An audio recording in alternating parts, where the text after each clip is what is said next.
It's the Kia Season of New Traditions sales event. So don't just hang your own lights. Venture out and look for the northern lights.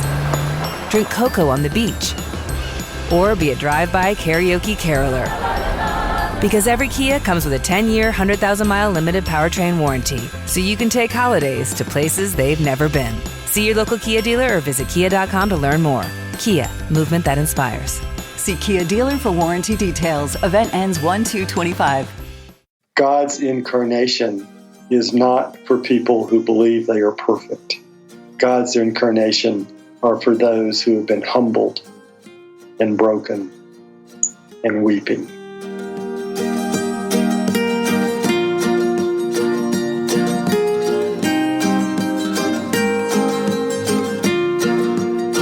It's in the singing of a street corner choir. It's going home and getting warm by the fire.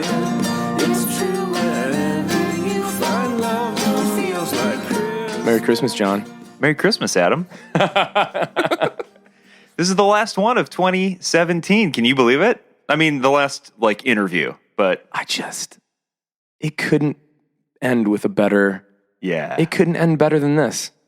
If for people who have been listening since, if you're new, if you picked up on us within the last, month or so, this guy is a regular guest on the show. He has an open invite anytime he wants to come on and just riff on something. And he came on and sort of helped us kickstart our new year this year. So we're sort of beginning and ending with the same dude. And Sweet man. and so he started with an Easter message, and he's ending with a Christmas message. Alexander Shaia. Ugh. Alexander Shaia. Easily one of our favorite human beings on planet Earth. Easily. Yeah. Easily. He might actually be Santa Claus. I'm starting to. There's some similarities there. Just the kindness, the gentle soul, the wisdom. I would assume that Santa Claus imparts upon his elves. There's every once in a while somebody comes around who is equal parts wise and warm. Mm-hmm. That makes you feel crappy about what a terrible person you are. I'm just kidding. No, but kind of, because he's so great, but it's inspiring. And it's like, oh man, I need to be a little bit more Shaia. Yeah. He's just a great dude. And what wisdom do they have? I mean, for those that are Robcast listeners, Yes. you are going to be so happy with the flow of these two episodes. And I know sweet Uncle Shaia had that all planned out when he booked our shows, and he was like, when are you guys releasing? And the material. I listened to the interview that he did on Rob's show, and I'm so excited to present this one now. Yeah. Because it's such a great next part of the conversation. And like I said, it's such a good year ender for us. Last year we ended with Father Roar, and this year we're ending with one of our other favorite unofficial spiritual advisors. I guess Absolutely, maybe official at this point. Yeah, seriously.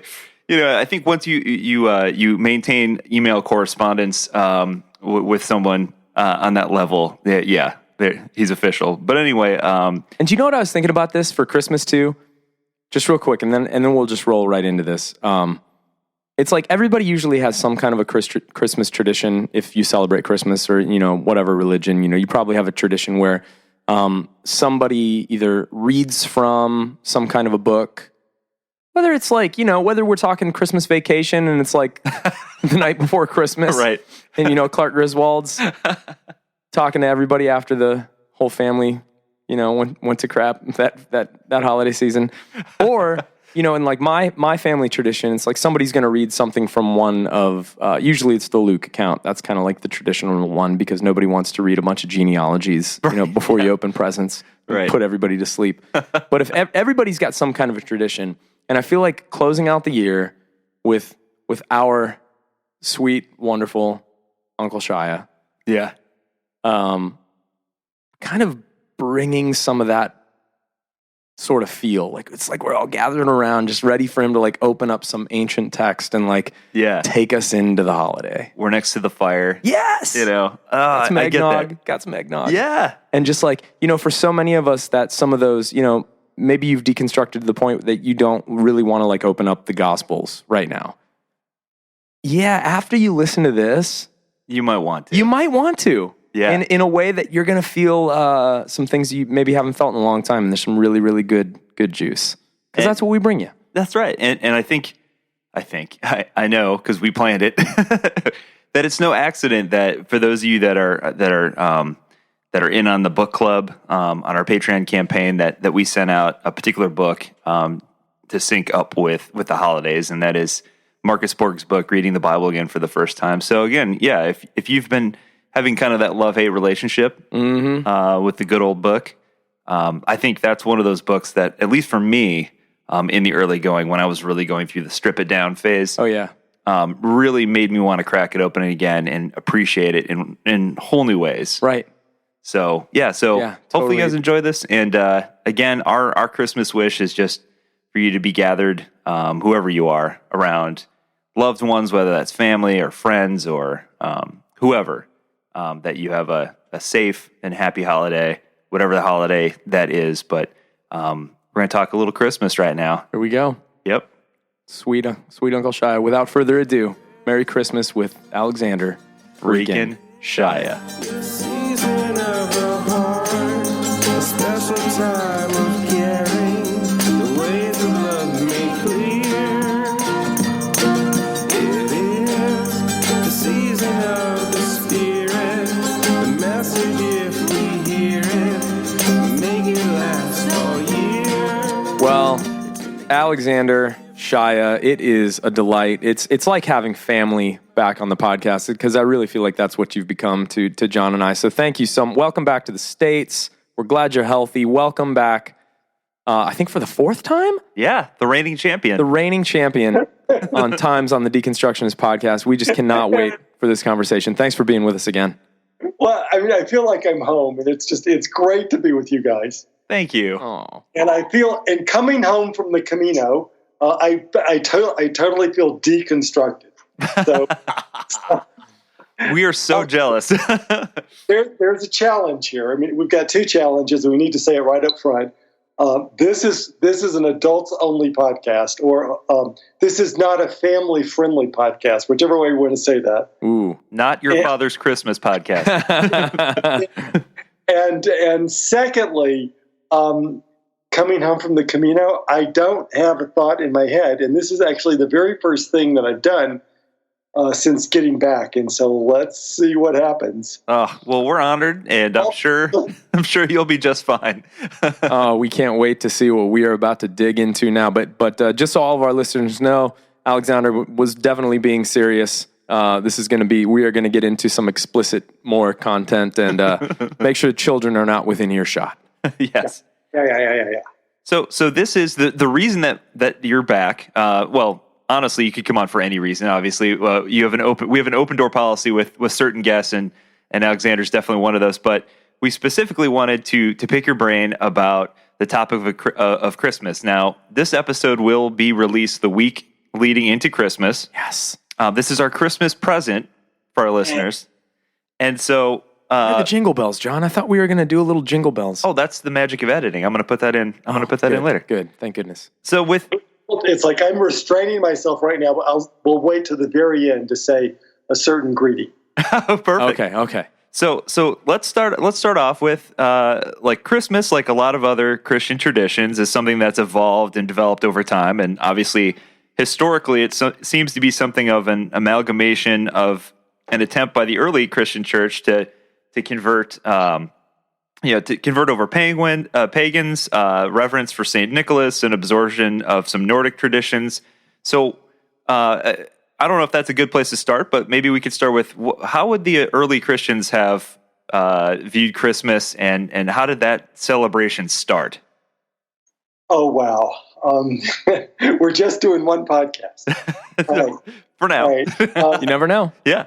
The interior files are going just nuts right now. So I love it. I'm going to dive into this. but I really want to depend on you to sort of lead me through if I start going down stray paths.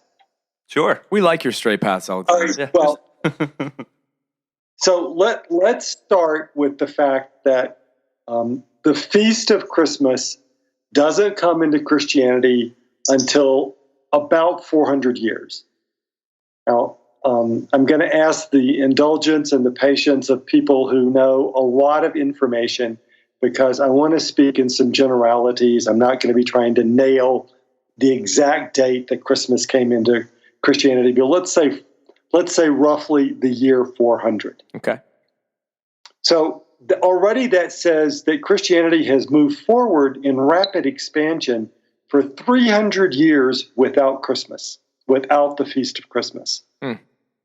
We know that spiritually, the core feast is what we talked about on our last podcast. Resurrection is Sunday and Easter. That's the ground zero feast of Christianity. However, right behind that comes Christmas. And it has everything to do with pagans in the most beautiful way possible.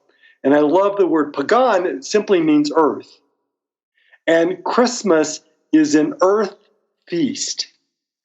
And one of the things that theologians today are talking about is that in Christianity, we talk about God incarnating twice. God incarnates because God puts God's self in the cosmos. That's the first incarnation. The second incarnation is Jesus the Christ. And those two incarnations, because they're both incarnations of God, must essentially agree with each other. They are both coming from the same place. So the Feast of Christmas is coming out of the first incarnation, the earth, and it's telling us the story of the second incarnation, Jesus the Christ. And those two incarnations are absolutely intertwined. And the core experience of the two is the darkness of winter. Because, and I'm actually going to just sort of give away the theme song here, Christmas is about a spiritual practice. And the spiritual practice is something that each one of us is called to do at a moment in the calendar year as a way to get us up to speed for that same moment that's going to happen in our interior lives that might be July or April or maybe December. And that outer moment of darkness is teaching us the spiritual practices for our inner moments of darkness. And the great truth of Christianity, and it's matched by most world religions, is if you want to find fresh radiance, you go to the deepest dark in yourself. Just as in the first incarnation, the fresh radiance on earth is born at the time of the deepest dark. And for those of us in the northern hemisphere, that's the winter solstice of December. For those of us in the southern hemisphere, that's the winter solstice of June. So Christmas is a teaching and an aid, an enlivening support for the most critical of all spiritual practices, which is to know that it's only by our courage and grace to go into the deepest darkness, which is where the fresh radiance is born. So there we have it. We don't know what day on the calendar Jesus was born, and almost nothing in the Christian calendar is based in history. It's based in spiritual practice, which is far more efficient and effective and grace-filled than history. Now, talk a little bit about that, Alexander, because we live in a period of time where we're still haunted by modernity and enlightenment and reason and doctrine, and it wasn't so necessarily when all of this was getting started. So, what was when you talk about the Christian calendar being rooted more in spiritual practices rather than history? I think maybe some ears are going to perk up and some people are going to find that really interesting. Will you talk just a little bit more about why that is and what the difference between then and now is? Let's go back to, we've got the two incarnations. We've got God putting God's self in the cosmos, or actually that the cosmos is born of God's self, and we have Jesus the Christ. The cosmos, for us in the Northern Hemisphere, gives us an embodied incarnational experience of new radiance in the darkness. When? The winter solstice and the days surrounding the winter solstice in December. The two incarnations must agree with each other, and they amplify and magnify each other so that the birth of Jesus the Christ is not a theological concept, but it's an embodied physical experience. And we can go back and we can thank the Celts in large measure for much of the Christian tradition around Christmas. Oh, this is so good already. Say that again. What you were talking about with the embodiment. It's it's not a doctrinal statement. Will you just say that again? I want to hear that again. We've got two incarnations, and they both tell us the great story of God. We have the incarnation of the cosmos, and we have the incarnation of Jesus the Christ, and they amplify each other.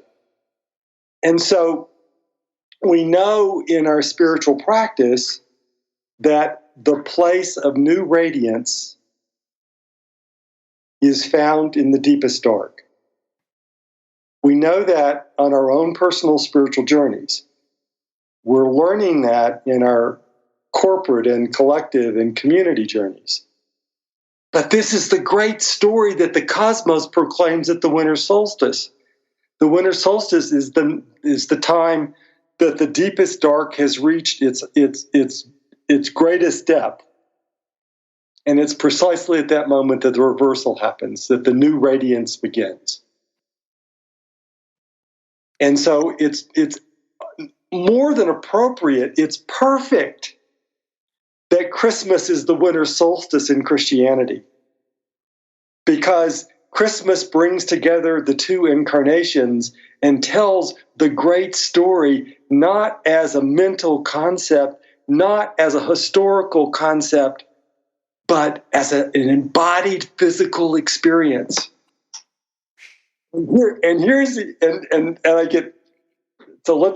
let's discuss why and how Christmas and the winter solstice are now 3 days apart. So if we go back in time to the time of Jesus and the first centuries of Christianity, the Western world was following the Julian calendar, created by Julius Caesar in the year 45 BC. In that calendar, December the 25th was the winter solstice. So Christianity discerned what day of the year should we celebrate the birth of Christ coming forth out of darkness? Well, we should celebrate it on the day that the cosmos tells the same story. Wow.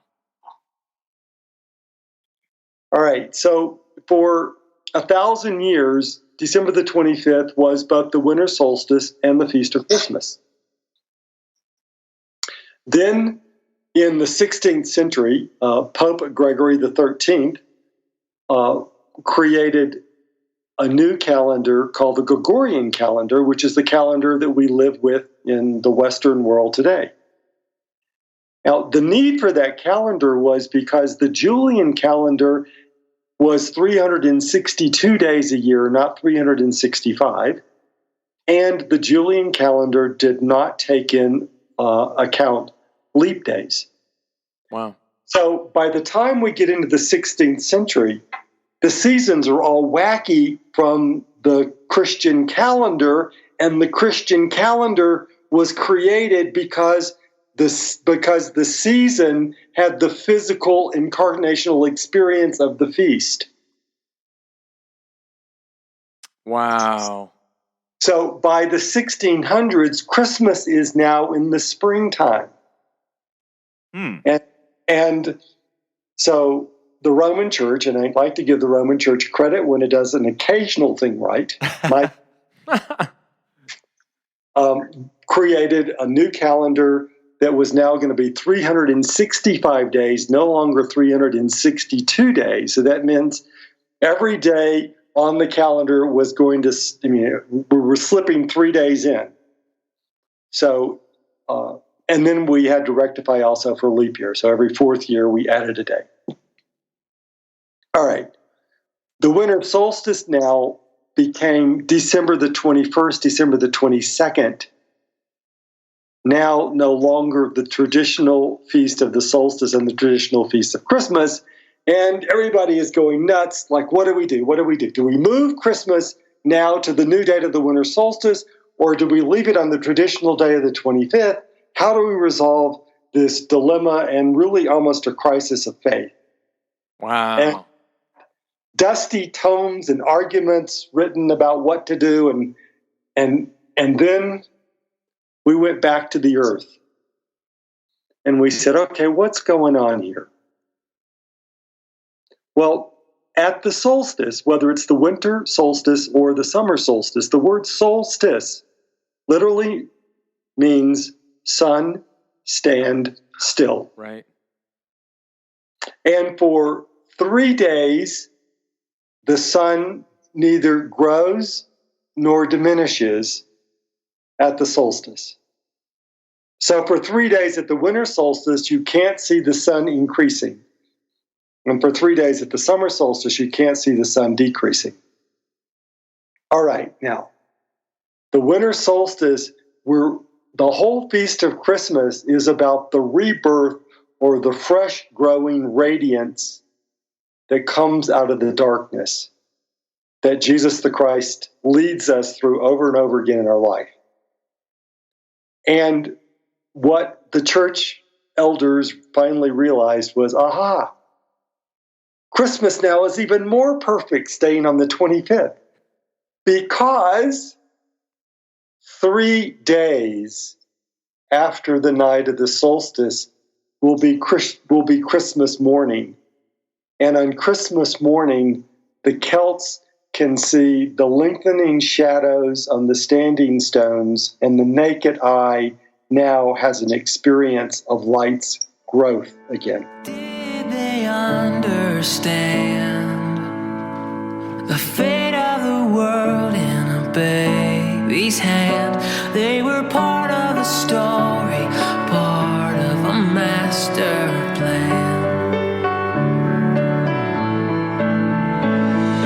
Did the stars know the light? So Christmas almost becomes another like Easter. In a way. I mean, certainly the theologians went on and on about Jesus is in the tomb 3 days and rises. Right. So Christmas morning is another resurrection. Yeah. Isn't that cool? Oh, it's so cool. Wow. And it drives me to weep that we have people out there saying that a celebration of the winter solstice is anti-Christian. Nothing could be further from the truth. The winter solstice is the incarnation of God in the cosmos that tells the same story to us as Jesus the Christ. Oh, this is, Alexander, I'm thinking a lot about John's gospel right now. While you're saying this stuff, because I know in that prologue, he's trying to do some of those things. Well, yes. And to me, that's why John's prologue, as well as the whole gospel, is the deepest expression of our spirituality.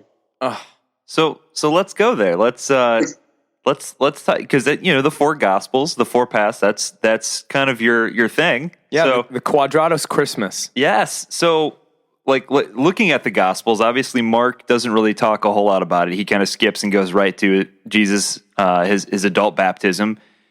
So where do we look when we want to look at the birth story? Where do we go? All right, let me go. And again, I'm going to give kudos to my tradition again tonight. Wow. The second time in 20 minutes. This is a hit. This is all right. The early Christians told the story of Christmas starting at sundown on the 24th through mid-morning of the 25th. And they used 4 gospel narratives to tell the story as it matched and amplified what's going on in the earth and the sky at that hour. So the first gospel of Christmas, remember again that the church, the ancient church, and some churches today have restored that the church day begins at sundown or just after sundown. Right. Again, reminding us of the spiritual truth that when you go into darkness, that's the beginning. When you go into darkness, it's the beginning. Go into darkness is the beginning. So, at sunset or just after on the 24th, the early Christians would read the genealogy from the text of Matthew. Oh my gosh. There are a number of reasons. If this is not the Family Hour podcast. I love it. Matthew's genealogy has got all this gutsy stuff to it about people who found themselves in a time of great darkness. Like Tamar, who's mentioned in the genealogy. Tamar, who's Judah's daughter-in-law. Oh, yeah. And her husband has been killed, and she pleads with Judah to marry his third son to her so she can stay in the line. And Judah says yes, but he doesn't bring his third son to her. And so Tamar takes matters before God and sort of into her own hands, so to speak. And she dresses as a Vestal virgin, and she stands outside the temple. This is 4,000 years ago, folks. But she stands outside the temple praying that Judah, on his way to the temple, will choose to lie with her, which, have sex with her, which is a form of prayer in those days. And she's disguised, and Judah does choose her, but doesn't recognize her. But before the deed is done, she asks for Judah's ring. And Judah gives the ring to her.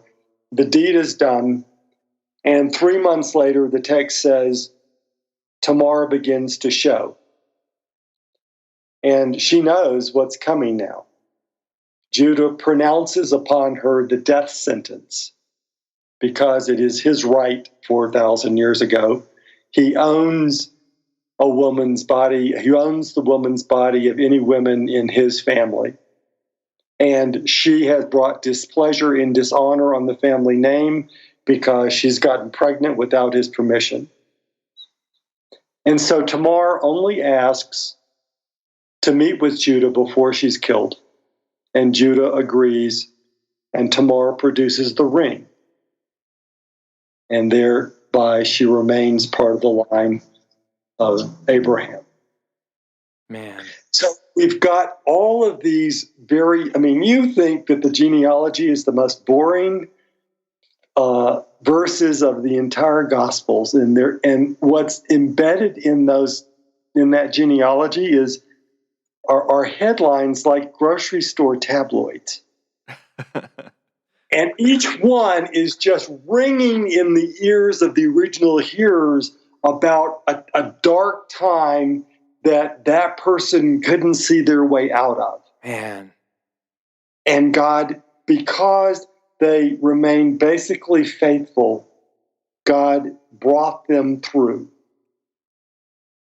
So, this is the first gospel of Christmas, proclaimed just as the sun goes down on December the 24th. because it's proclaiming the truth that we must hold on to when the sun goes down in our lives, not in our outer lives so much, but in our inner lives. This is your story. The genealogy is your staff. God's incarnation is not for people who believe they are perfect. God's incarnation are for those who have been humbled and broken and weeping. And experience the darkness. Yeah. So then we move to the second gospel of Christmas. And the Roman Catholic Church still does this. The Roman Catholic Church still has this 4 texts of the 4 gospel texts of Christmas. The Presbyterian traditions, the Revised Common Lectionary, sadly, in my view, have reduced it down to 2. So we go now into the nighttime, and the Roman Catholic rules about this are you must read the second gospel of Christmas once night has fully set in. And so usually this gospel is 7 to 9 o'clock in the evening. And this gospel is from Luke. And it's the gospel of the angel coming to the shepherds in the fields, proclaiming a birth in Bethlehem. Now, we are in the dead of night. Mm. And this is not about just the cold dead of night of December. This is about the cold dead night in you. And I hear about this type of night a lot today. Mm. I hear people in despair about the world and about their lives and about the direction that we seem to be moving, the brokenness and the fracturing. And that's what this gospel, that's the situation, the soil that this gospel is intended to be proclaimed upon. But we do it in Christmas night, in the dead of night, to remind us of the truth of when it happens in our lives. And so the angel comes to the shepherd. And we have to remember, we have to set aside for a moment those beautiful stained glass windows and picture books of shepherds, all nice with lambs cuddled in their arms, sweet things, courageous, strong, integrity types. Not these shepherds. Not first century, not these shepherds, not this story. These shepherds are people who are ravenous. They have been reduced and shunned and shamed so that they must do the work that no one else will do, which is to be in the field with the sheep and to smell like the sheep. Because they have done something so offensive to civil society that they must wear the aroma of the sheep like a bell around their neck. It's better than a bell around their neck because people will know a block away. A shepherd is here. Run the other way, hide, protect yourself. Do not speak to this one. This one has been cut off from us because they have so offended our code of ethics. They're like the prodigal sons of the day. They are. And yet, in Luke's text, this is where the angel comes. And what's beautiful is, let's not talk about that outer person. Let's talk about that inner person. Let's talk about right now in the deep dark, in the interior life, in our emotions and our thoughts, that part of us that's in utter despair, that part of us that has no hope, that part of us who is so afraid about today and tomorrow. This angel is coming to that aspect of us and proclaiming that precisely because we are in this place, the promise that new Radiance is born. And let us sing a magnificent Gloria. Now, we move to the third gospel of Christmas. Third gospel of Christmas is proclaimed at dawn of Christmas morning. And the gospel, Luke's gospel of the angel with the shepherds, the angel who announces and the host that sing to the shepherds. The text stops right at the proclamation. But at dawn, we pick the text up, and now we hear that the shepherds go to Bethlehem and see the birth.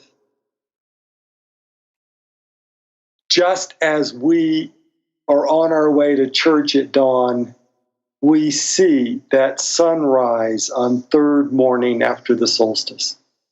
So now the third gospel of Christmas is no longer about walking with faith that the promise will be fulfilled. Now at third dawn, we see, we experience in our bodies. Faith is no longer a matter of mental exercise. Faith is now a known experience. It is. Birth is. Darkness has reached its zenith and is now past. And now is the time of the new light. So then we move on.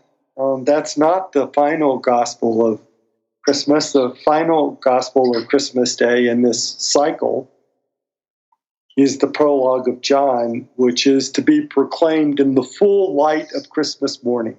Man. And John's text is, remember the two incarnations. Remember that the power and the beauty of Jesus the Christ is the reality that Jesus the Christ magnifies in that same incarnation of the cosmos. That the two incarnations, we celebrate their fresh radiance on Christmas morning. Silent night, holy night, all is calm, all is bright, round young virgin. You know, it's amazing. It's amazing to me when I hear you talk about specifically John's gospel.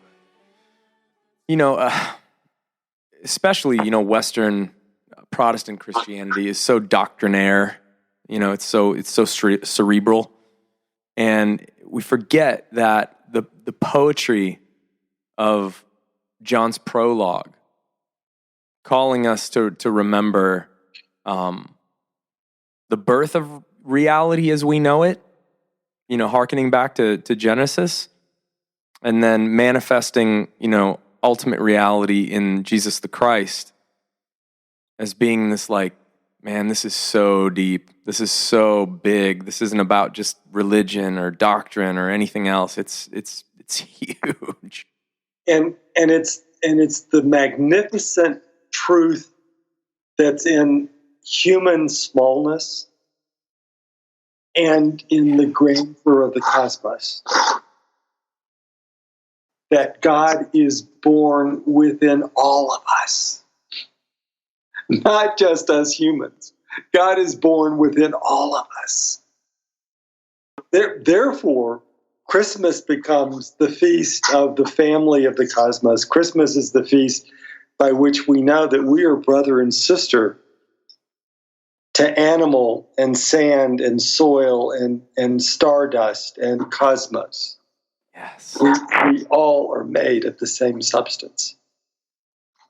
So one of the things that I love in your work is your ability to talk about the differences between the Gospels and make sense of it. So one of the things that I've always thought was fascinating about the different accounts of the birth story within the Gospels is just the fact that obviously, as we've talked about in previous episodes with you when talking about the four gospel journey, is the fact that each writer, each author is talking to a different audience, what that would have meant to that specific audience. And specifically, I just love the way that the Gospel of Luke kind of approaches this birth story, where it really shows that Jesus is the Savior for all people, Gentiles and Jews, and really makes a point to focus on this very lowly birth. Like this coming Messiah is one for all people, regardless of your station. So I wondered if you could kind of talk about why it's important to understand the audience that these Gospels were writing to. I was having this conversation with a friend today, and this friend was asking me to tell me about a translation in John, and the thing is that I never want to start with what Jesus said. I want to start with why Jesus was saying it. And I wish, my work of Quadratus and the Four Gospel Journey and the book Heart and Mind, the Four Gospel Journey for Radical Transformation.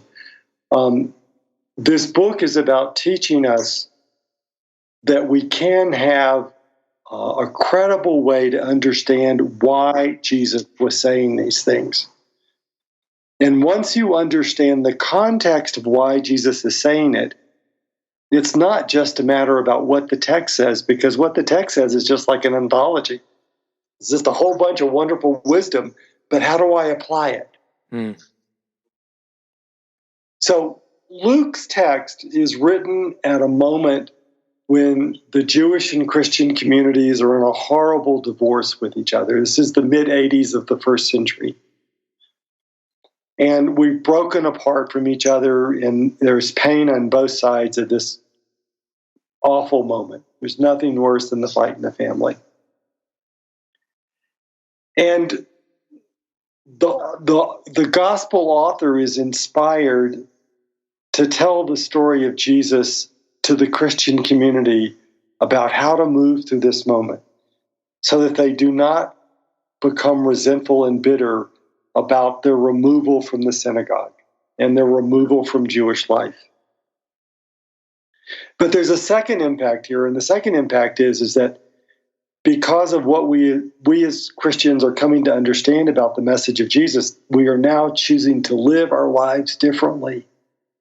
We're choosing to live our lives in a way that we say to everybody, your brother and sister, it no matters what bloodline you're from.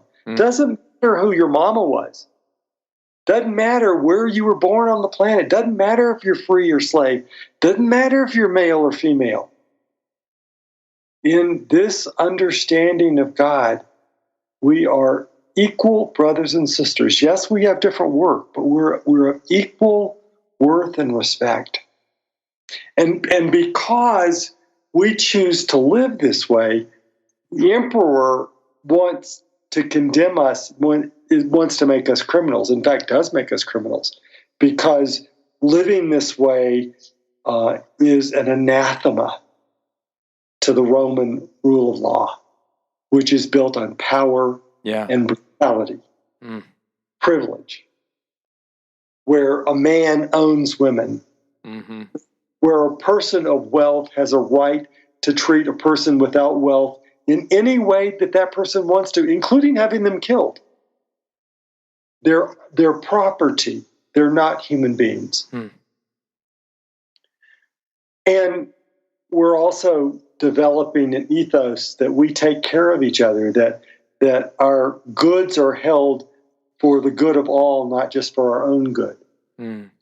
All of these values are not values that the emperor wants to get started in his empire, because he knows that such values, such actions would undermine his authority. So he makes us criminals and he begins to execute us. So in this moment that we are bearing the wound of the bitter fight in the family, and now must stand as criminals before the emperor, Luke gives us this text, his gospel, which is very much a text of nonviolent resistance. It's very much a text of, we are going to hold to spiritual practice regardless of the consequences that come back on us. regardless of the fact that we're not going to get the good schools or we probably aren't going to have the best health care. And we know that only by our holding to spiritual practice will God ultimately raise up new value in our culture. Christians did this for 225 years. 225 years before the emperor was no more. So now when we look back at the opening of Luke's text, and we have Luke give us the historical days of Jesus' birth, it's Luke that gives us that. It's Luke that names the census of Caesar Augustus. Mm. Well, and I know, and I hope that the family here is out of earshot, because we're all going to go to these incredibly beautiful Christmas pageants at school and church, and we're going to hear about this decree of Caesar Augustus to go back to your hometown and be counted. My hope is that when we hear the name Caesar Augustus, we'll know that Caesar Augustus is right there in line with Adolf Hitler. Mm-hmm. Caesar Augustus is one of the world's most horrific authoritarian bullies. Mm. He brutalized an empire for his own wealth and power. He kept a people an inch away from starvation so they couldn't have the strength to raise their arms against his army. There is no such thing as the 100 years of the peace of Augustus. It's the 100 years of brutality where no one dared raise themselves in opposition. This is that Caesar Augustus.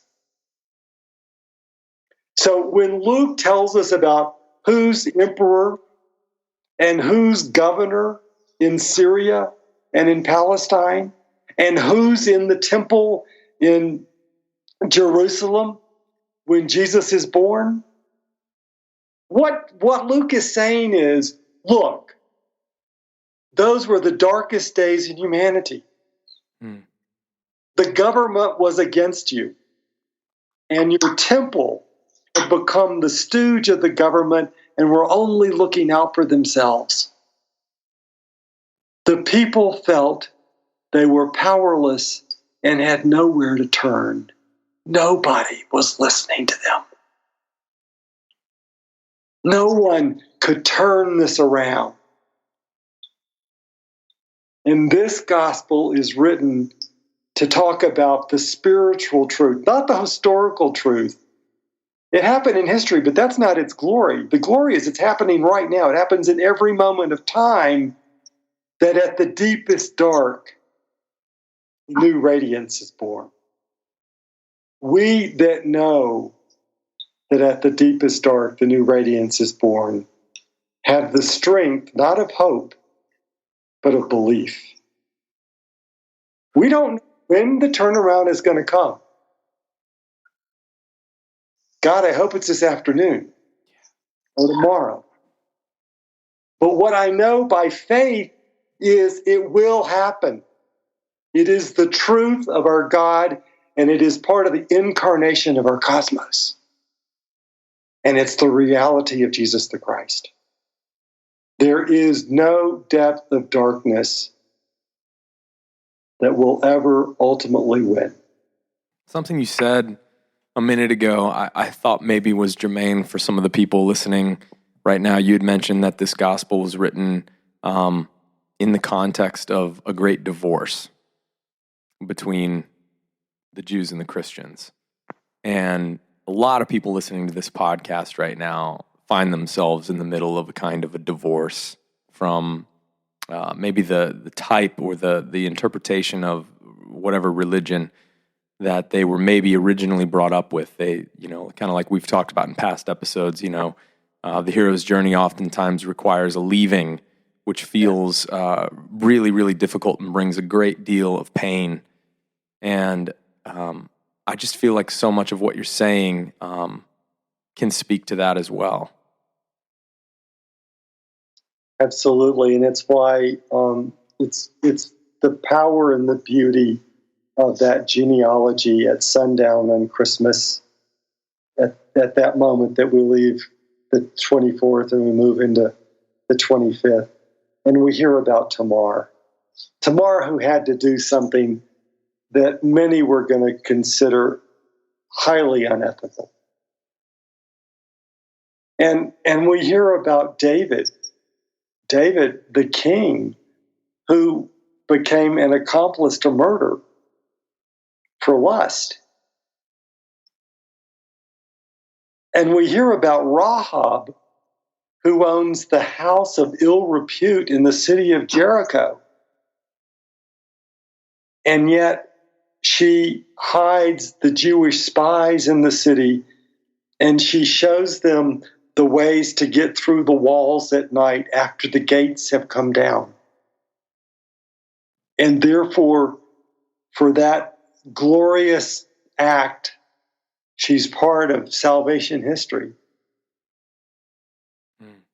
And we also hear about Ruth, who, for the love of a fellow sister who's no longer Jewish.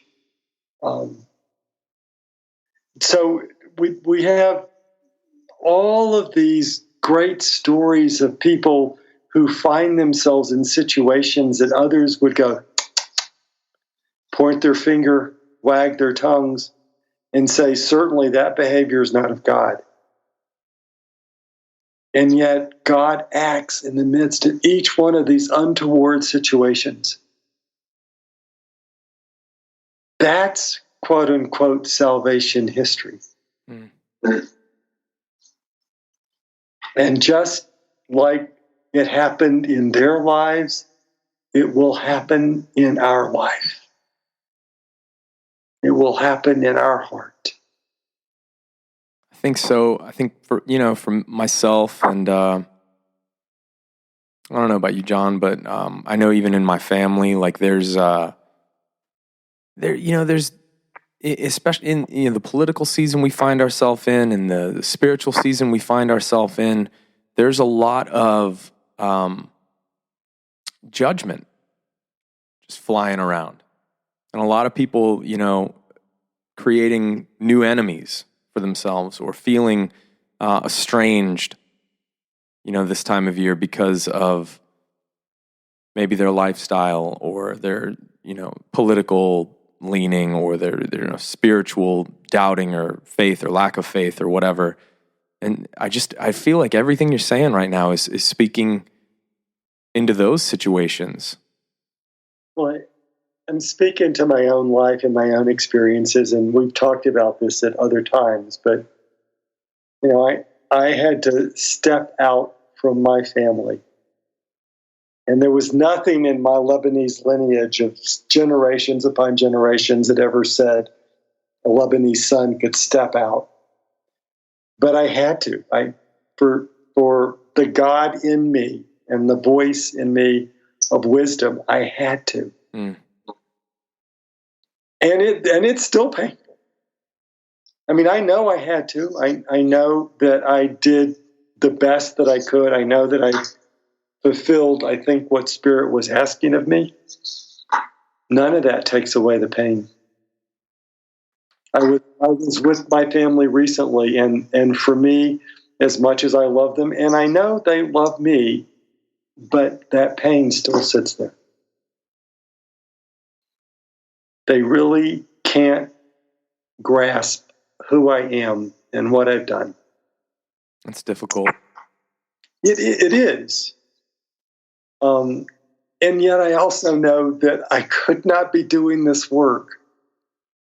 It was like each of us have to go to that place of the deepest dark, and there we'll find the fresh radiance. There we'll find the new grace of Jesus the Christ, whatever language you want to use.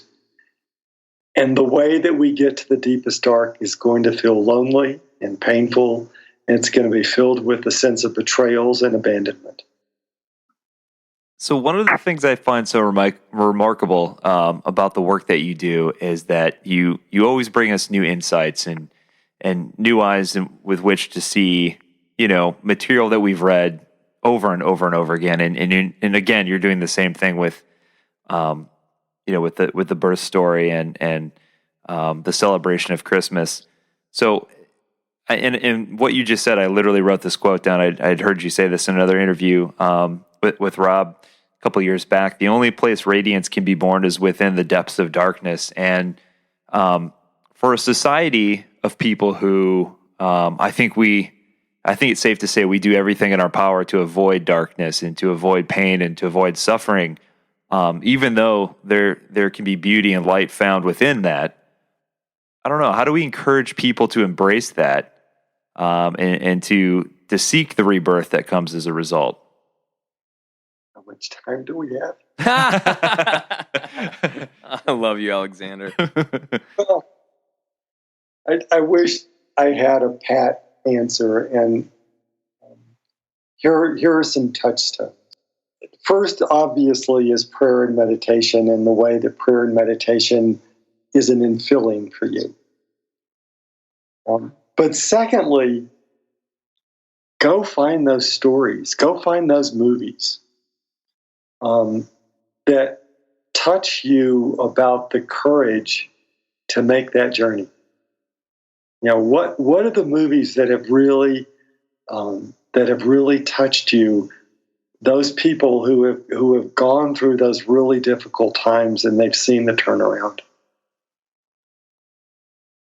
We know it in other people's lives, and I'm willing to bet that every one of us has got a place in our own life that we know it too, although we probably have discounted it in some way. But prayer, meditation, the stories of others, and then at least one rock-solid good friend who you almost literally trust with your life and will help you not wallow in despair. They'll walk with you, but they won't let you wallow. Every one of us has a journey to make. And I just came back from leading 8 pilgrims, 55 days on the Camino, and I'm teaching myself about being a guide on the Camino. And it's like I so want to be able to help people transform without going through the pain. Yeah. And I so want to be the person that can sit there and backslap and tell them it's going to be all right and compliment them. And I will to a point. But the reality is you have to find it in yourself. And when anyone else does it for you, you ultimately won't find it in yourself. Jung has this quote, and I've used it maybe too often, but I've really learned the truth of it. It's only when your ego feels totally abandoned that the deep healing powers are activated. Oof. I think I heard Joel Osteen say that once. Stop. You know what I love about that, Alexander, is it rings so true because no part of me wants to hear that. No. To say it. Or to say it. And that's actually one of my acid tests in life at this point. You start to recognize the voice of your ego and how it's always trying to protect itself. And you're right. It is the leaving, it is the pain, it is the darkness that we have to move into. And I love how you lay out the Gospels in a way that helps us do that. Thank you so much for your work, friend. Hey, I'm trying to take that in, guys. And I so appreciate the two of you. So before we say goodbye for now. Yeah, I've got one more piece. I don't know if we've got time. Totally. Absolutely. Do it. Well, it's like I want to do this piece about St. Nicholas and Santa Claus. Yes. Because it really bears on the spiritual practice of the darkness. And the Christianity and Jesus want to teach us about one of the ways that we work with the place of darkness is that we stretch ourselves to utter generosity. Because when we're in that place in darkness, we want to pull in. We want to circle the wagons, and we want to count our resources, and we want to hold on to them really tight. And take a nap. Yeah. And that's exactly opposite from what spiritual practice is teaching us. Spiritual practice is saying, when you're at that place of the utter darkness, open your heart in generosity to others. So when Christianity was met with this myth of Santa Claus in the northern climes of Europe, we wanted to find the deeper truth of Santa Claus, because there's a truth there. But we wanted to find the deeper truth. And we wanted to find it in an incarnational way in our history, and then bring it forward as a spiritual practice. That's what we do, is we find a historical story and we bring it forward not as history, but we bring it forward as a spiritual practice for us to model. And so our model became St. Nicholas. Now, St. Nicholas was the great saint of the first 1,000 years of Christianity, in the way that we might think of St. Francis as the great saint of the second 1,000 years. Wow. Now, who was Nicholas? Nicholas was a young boy, orphaned. Both of his parents died when he was quite young. He came from an incredibly wealthy family. In today's terms, he had billions. He grows up. He has the character of holiness. He's called early to be a priest. And then some say even as early as the age of 18 is elected bishop. If that's true, let's also remember that in those days, the lifespan was somewhere in your 40s. But as bishop, what he would do is he would take care of his people secretly. He would find ways to gift them with money and objects that they needed. And the stories, the sort of the classic story of St. Nicholas is his city was being ravaged by people having to sell their children into slavery to live. And they were having to sell their daughters into sex slavery to live. And so what Nicholas would do is he would bundle up gold coins as a dowry and leave them on the doorsteps of these young girls so that the girls had a dowry and wouldn't have to be sold into slavery. Nobody knew who was doing this until after Nicholas died.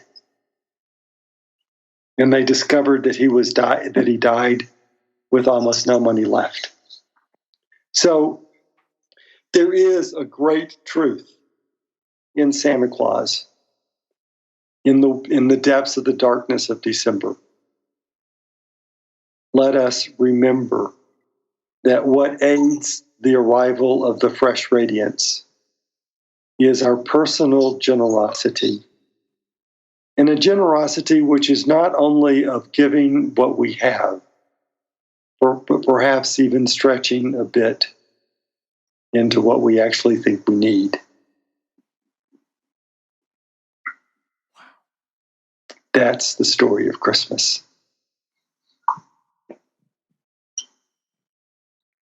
Well, I'm gonna scratch off that last question I had. Yep, we're ending right there. Yep.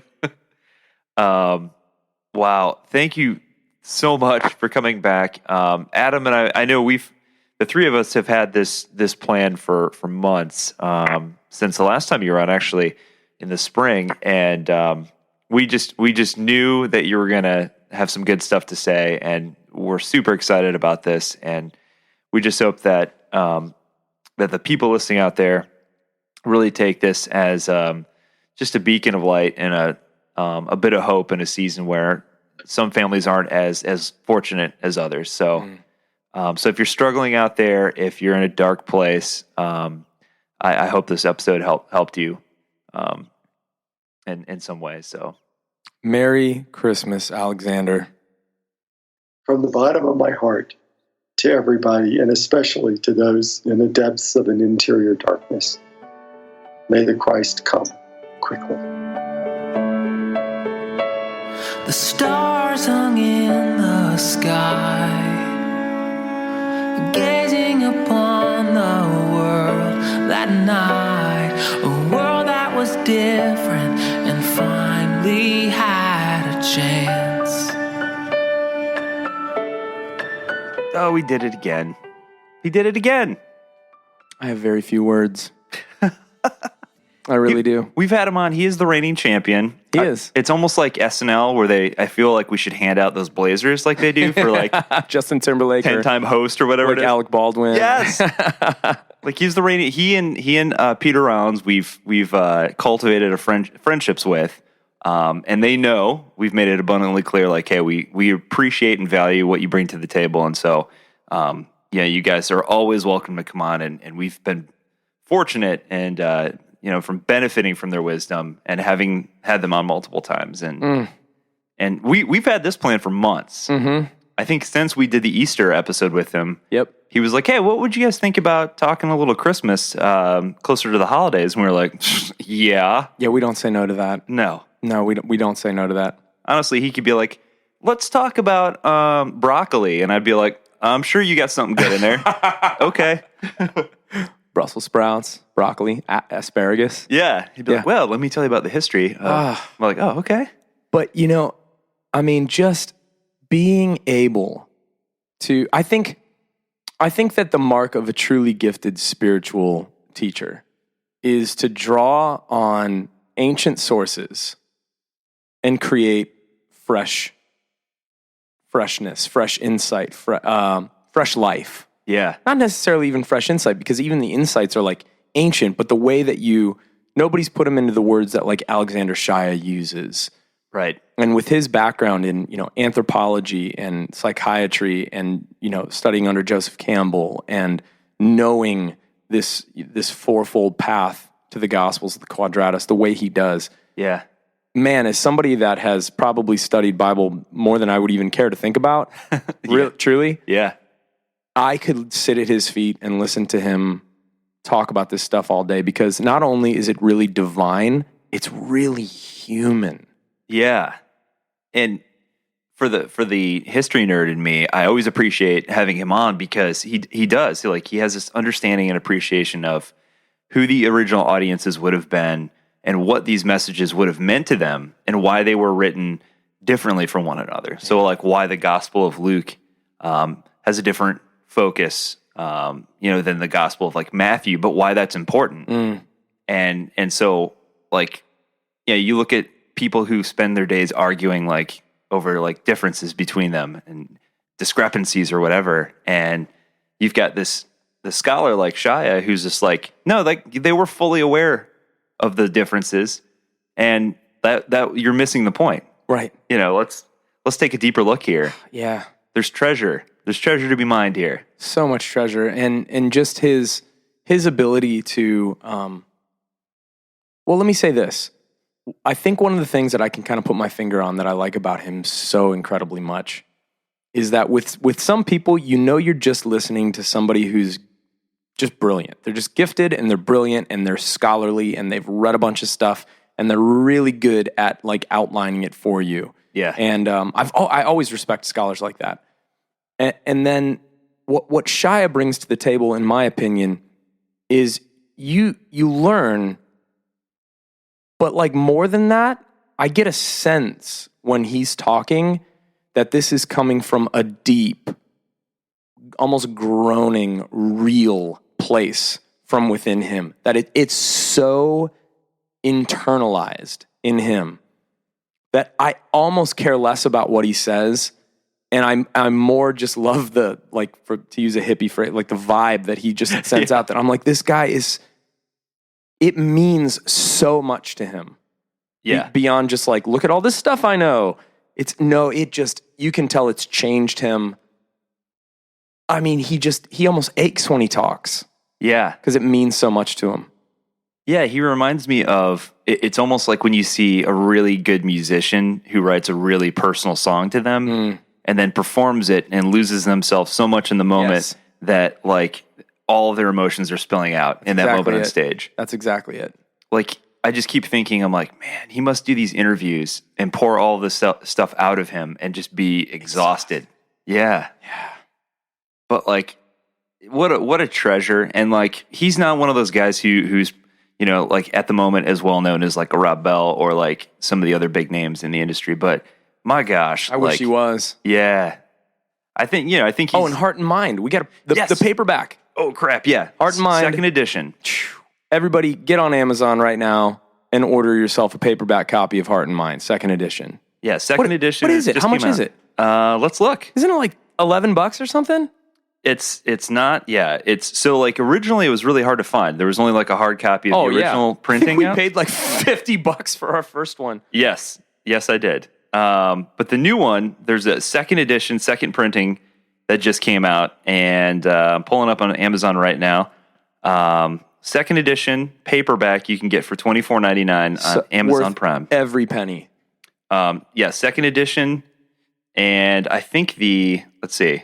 If you're a tech guy, you don't like that hard copy in your hands like I do. I gotta highlight stuff, man. I just can't. But yeah, the Kindle is $10. Yeah, $9.99. So like, if you like the Kindle, if you got your Nook or your Amazon Fire, your iPad, whatever you want to read on, it's $10, and it is incredible. And he walks you through the four Gospels, or what he calls the four Gospel journey. Yes. And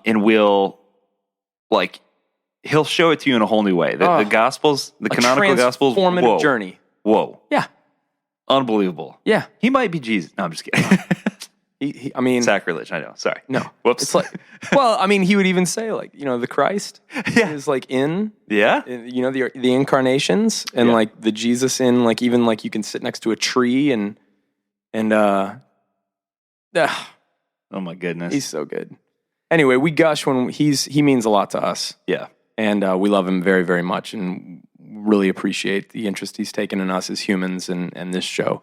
So getting to hear him talk about Christmas and how the darkness gives way to light and Saint Nick and what's going on in the Gospels in these, you know, really familiar stories and breaking through with new life, it's just a gift.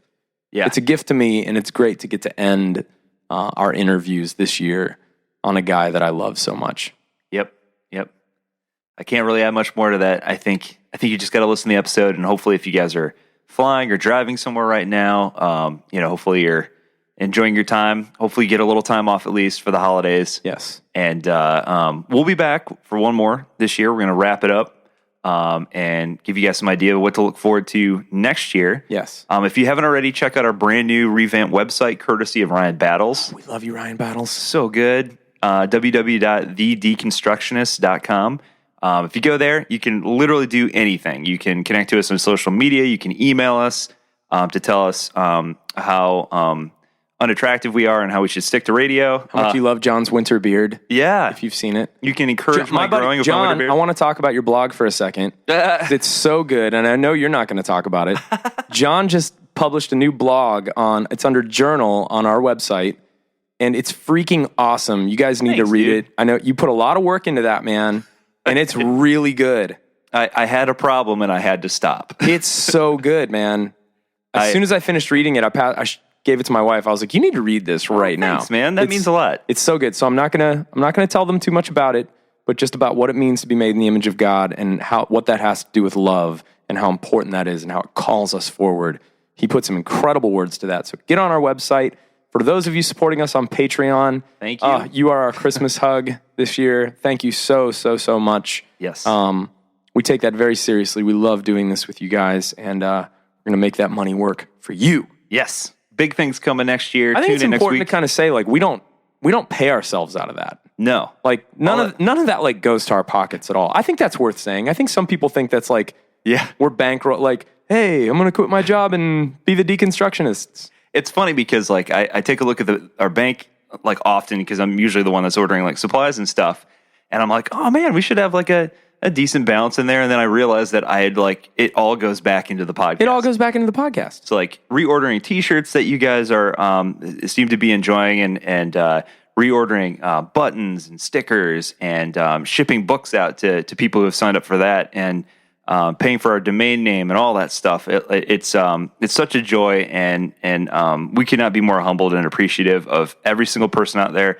Whether you're donating or not, whether you're just sending us happy vibes over email, that means the world to us. Or on social media, just reaching out and saying, hey, like, we appreciate what you're doing. Sharing it with your friends. Yes, that's so huge. Word of mouth is massive for us. We've never advertised. We've never spent a dime in advertising. And so, like, this whole podcast has grown by word of mouth. That's it. Completely grassroots, and we're super proud of that. So thank you guys for anyone who's ever told a friend about all it. the iTunes reviews, we take them all very, very seriously. The positive ones we use as affirmation because we're both very insecure and we need the hugs. Yeah. And the negative ones, we cry and then we use it as constructive criticism. True. There's some truth to that. Yeah. Oh gosh, that really hurt. I think you might be right. Wrecks my day, and then I feel sad, and then I.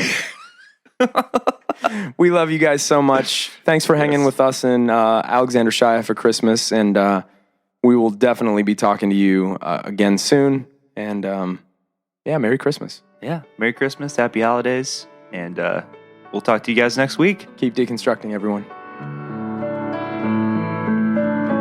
I wonder what was it like to see a light so low in the sky, to follow it blindly, to see it shining so bright.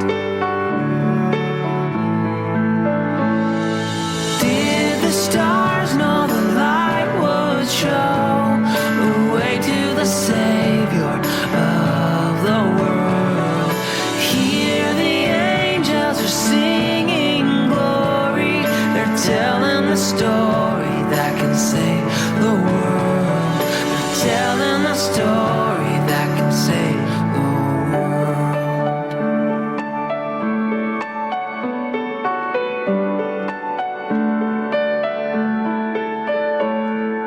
Did they understand the fate of the world in a baby's hand? They were part of the story, part of a master plan. Did the stars know the light would show the way to the Savior of the world? Hear the angels are singing glory. They're telling the story that can save the world. They're telling the story that can save the world.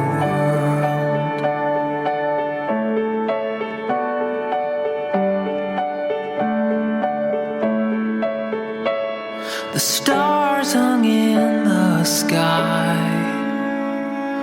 gazing upon the world that night, a world that was different and finally had a chance.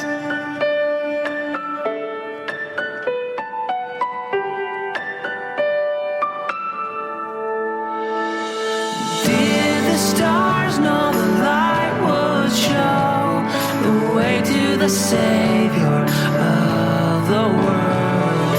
Hear the angels are singing glory. They're telling the story that can save the world. They're telling the story